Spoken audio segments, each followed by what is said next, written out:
Próximo. E o interessante é que foi apresentada uma novidade no Congresso. E essa novidade é uma outra forma familiar relacionada com o defeito do cromossomo 9. Uma regiãozinha chamada ORF, que é Open Read Frame, que é uma leitura que é feita do DNA que fica anormal, alterado, na região 7.2, e que dá uma proteína anormal. E essa forma hoje é a forma mais comum existente das formas hereditárias presentes. E essa forma está nos ensinando bastante.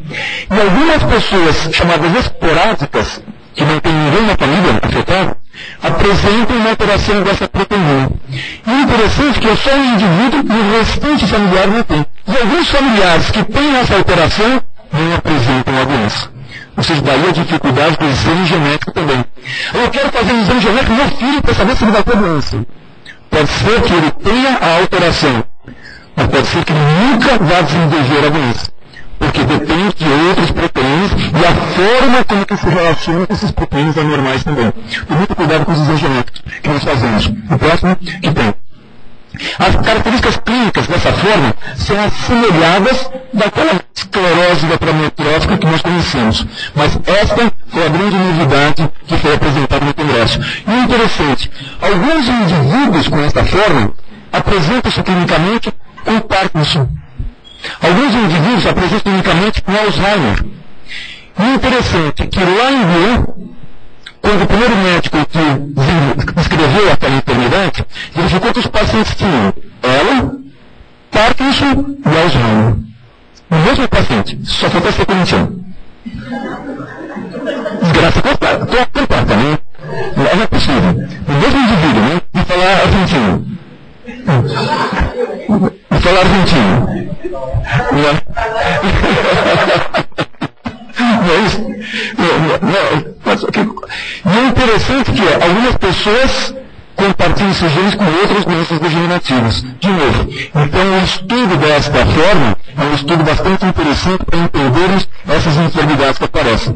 E como é que se faz o estudo? Modelo animal. Eu consegui identificar um defeito e agora eu vou fazer um modelo animal.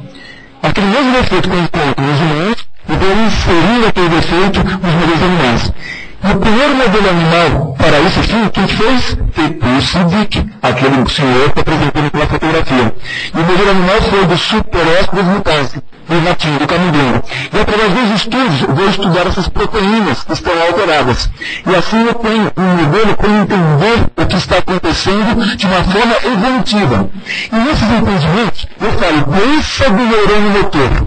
Na verdade, a doença, ela está no neurônio. Só que ela começa no neurônio. Será que é no neurônio? E, na verdade, ela não é só do neurônio. Ela é também das células ao lado do neurônio. São as células da glia, que dão sustentação para o neurônio. São as células que dão sustentação. Nesses modelos vão nos mostrando que a doença é muito mais generalizada do que nós imaginamos. A doença ela afeta o corpo celular do neurônio, se não conhecia, mas o seu prolongamento, o nervinho também, ele está afetado. E afeta a célula ao lado também, que dá sustentação para o neurônio.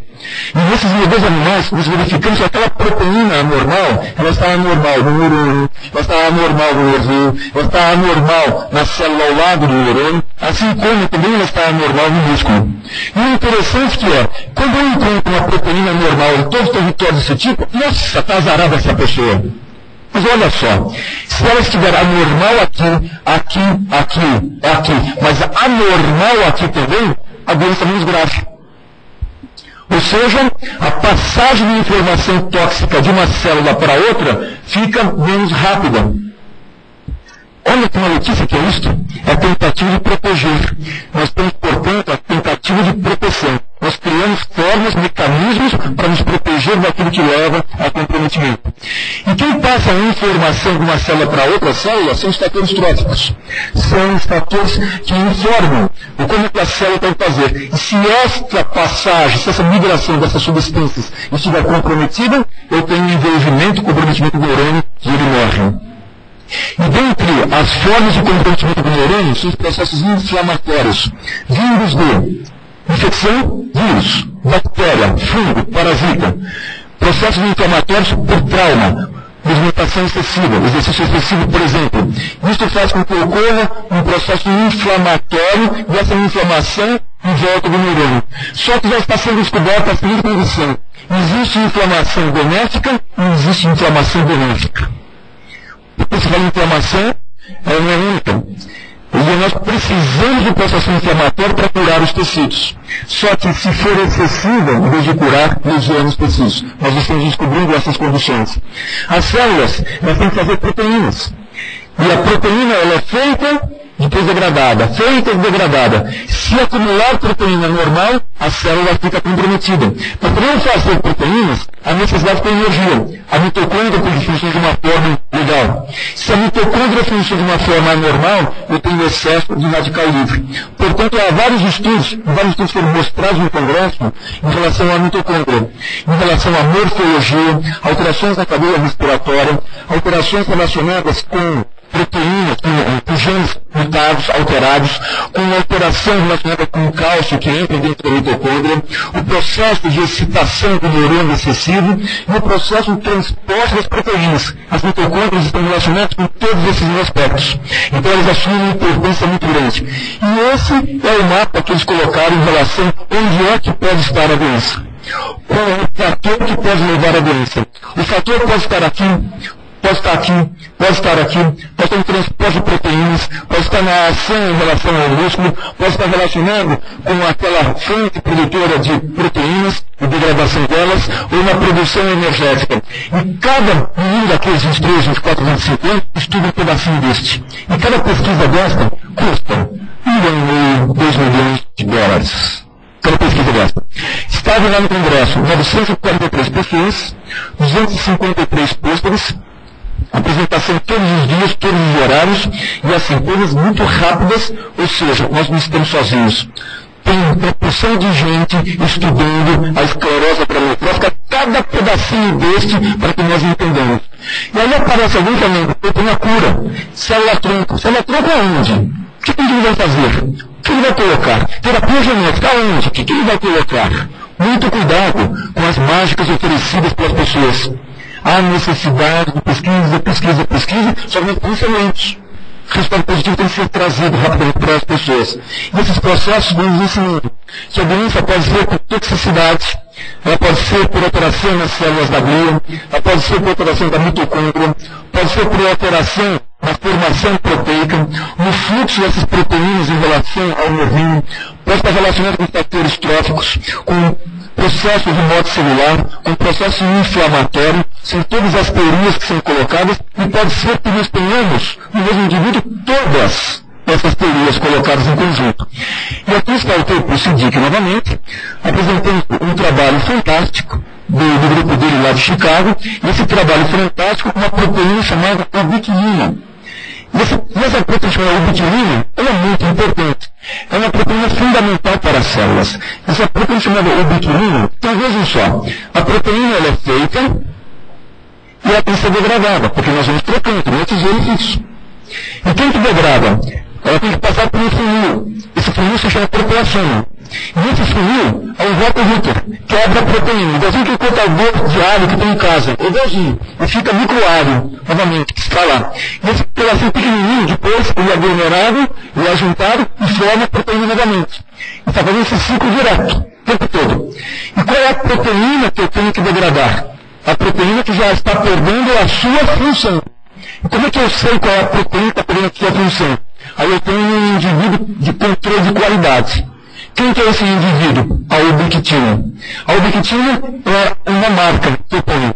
Ou seja, aquela coisinha de pequenotanismo que aparece. Eu vejo aquela etiqueta.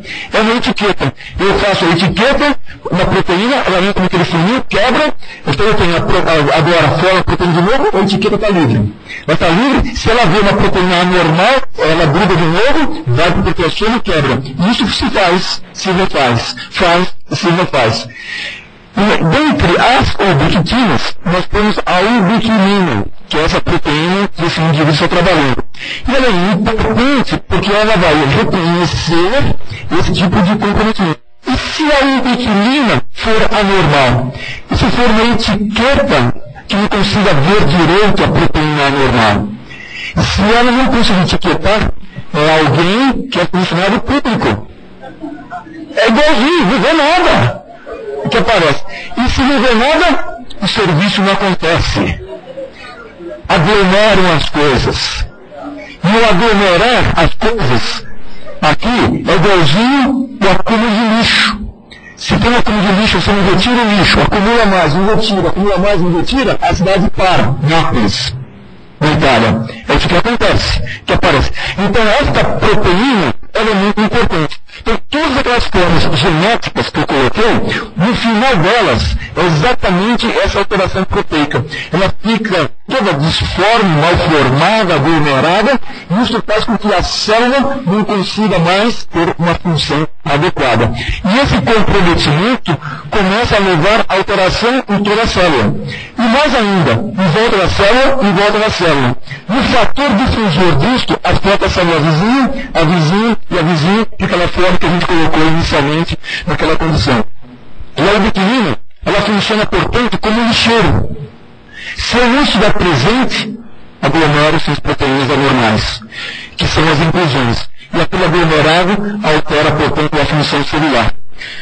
Portanto, não importa qual seja o começo, se é toxicidade, se é mitocôndria, se é ativação macrofágica inflamatória, se é superósmose desmutase alterada, se é radical livre aglomerado, se são alterações vindas pelo meio ambiente, o final é a neurodegeneração. E ela está intimamente relacionada, nesse final, com essa proteína anormal chamada ubiquinina. De acordo com o que eu pude, não importam os caminhos, todos terminam em rumo. Não importa os caminhos, todos terminam sob uma forma de esclerose lateral amiotrófica. Então eles estão atuando atualmente em cima da etiqueta. Se eu conseguir refazer essa etiqueta, não importa como a doença seja iniciada, eu vou conseguir reverter o processo da doença. Esse é o caminho que está acontecendo hoje, até chegarmos em Roma, até chegarmos no Vaticano. Graças a Deus, esse dia lindo para a gente. Muito obrigado.